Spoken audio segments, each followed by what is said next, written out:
আসসালামু আলাইকুম, welcome back to Sylheti. আজকে আমি আপনার লগে শেয়ার করব বাজা তরকারির বড়া বড়া উনাদুয়া আমার লগে সকল তখন জন্য। আগে থেকে আমি সকল জিনিস রেডি হয়ে রাখি দিয়েছি। পেঁয়াজের পাতা ছোটো ছোটো করে কাটটা রাখছি, মটর বড় মরিচ টুমা টুমা করে কাটছি, আর ফুলকপি একবার ছোটো ছোটো করে কাটছি।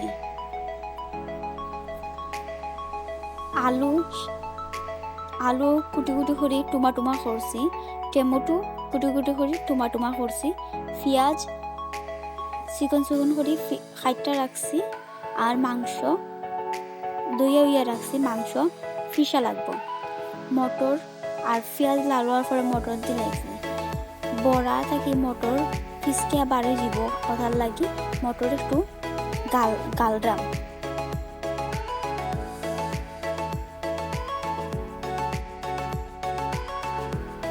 মটর গালা হয়ে গেলে আমি পেঁয়াজের পাতা ছাড়ি দিলাম। মশলা পরে দিলাম, পেঁয়াজের পাতা একটু হালকা ভাজা হয়ে গেলে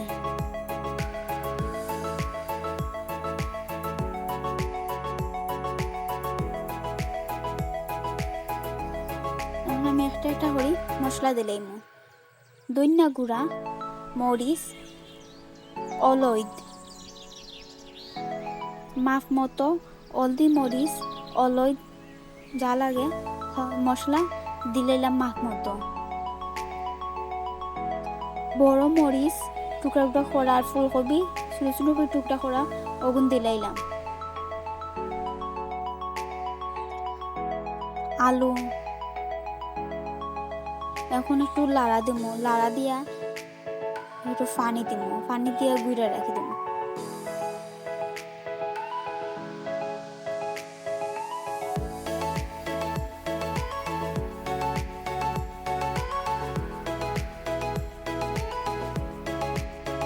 পরে মাংস ফাটার মাঝে ফিসিয়া লাস্টে দিব।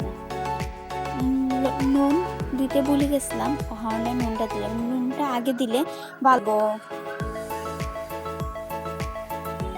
পানি দিলাম, দিয়ে এখন একটু গুঁড়ে রাখলাম যাতে তরকারি ওগুন একটু সিদ্ধ হয়, হালকা সিদ্ধ হওয়ার পরে ফিসা মাংস দিলাম। এখন আমি হিল ফাটার মাঝে মাংস ফিসলাম।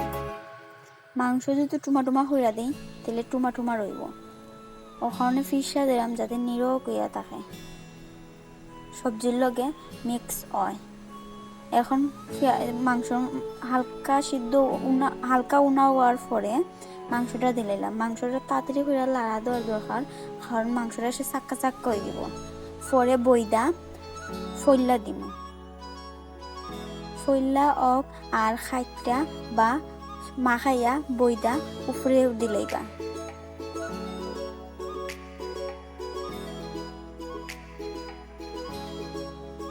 শুকনা মরিচ গাইল সেয়া কুটটা উপরে দেওয়া লাগবো। আগেও দিতে পারেন আবার পরেও দিতে পারেন।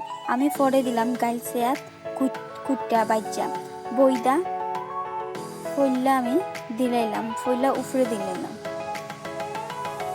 আগে যদি দিতাম তাহলে একটু বইদা দেখা যেত না, তার লাগে লাস্টে দিলাম যাতে একটু বইদাটা বাসে।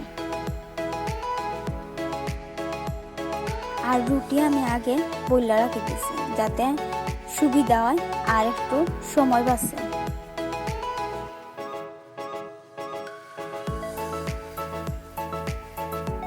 রুটির ভিতরে উনা দোয়া বিরান করা রুটির ভিতরে বিরান করা তরকারি ঢুকাইয়া একটা বাটির মাঝে লইয়া এগুন উনা দিতে হইব। একটা লাওয়ারাত হালকা পানি লইয়া তুরা পানি লইয়া যাতে বড়া গুণ না ভিজে ওটা খেয়াল রেখা উনা দেওয়া লাগবে। আমার বড়া রেডি।